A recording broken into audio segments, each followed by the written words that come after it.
in Czech Republic, by many studies, it is one of the most atheist countries in the world.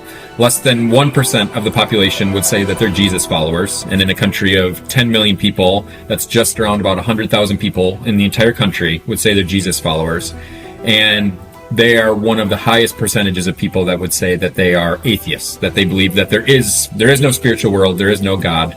There is an apathy, and there is a distrust of religious institution. To just say, hey, people around us come to this church service, we'd get nobody that's interested in that. People, through historical reasons and different cultural reasons, people do not want to step foot into a church. And often when they say I'm atheist, what they're actually saying is, I'm anti-church. I'm not interested in going to a church.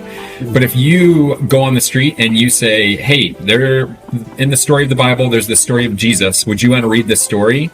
A lot of people are interested in saying, okay, they're very intellectual.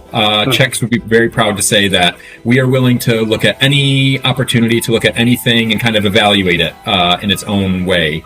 So people are interested in reading the Bible. So we have a much more organic and small group kind of model that we really focus on house churches, on kind of organic sharing outside of those house churches. We have a community center that we kind of operate out of. So we have English classes, we have after-school programs for teens, we have different children's activities throughout the year, we have an English camp. We have all of these kind of programs, but ultimately what we love to do is to kind of step outside of those programs and to go on walks with people, to go invite people into our home, to have coffees with people, to build relationships outside of those programs, because that is where we really see the deepening, the trust building of those relationships, and where we see those really spiritual conversations happening. The reality here is majority of Czechs will grow up and live their entire lives and have a very high probability that they will not know or have a personal relationship with a Jesus follower.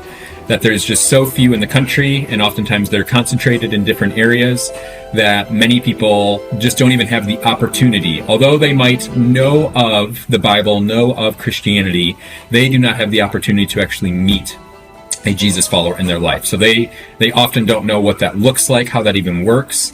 And so we view that as our calling, that through our online presence, that even through social media, but especially through our physical just being here and being able to model a Jesus follower. For many people, that's the first time that they've actually interacted with someone who says, I'm a Jesus follower. Jesus has changed my life and I'm living differently because of that. I'm living with hope and with peace and with joy. So we view that as our reason of being here, of being able to just be a model for that, and encouraging those Czech believers that we do know, that it's not some personal thing that they need to hide. Many have that feeling that we, through training, through different things, are able to equip our Czech believers to say, you can also go out and be a model in your community, in your work, in your area, and you can be the same model for Jesus that we are.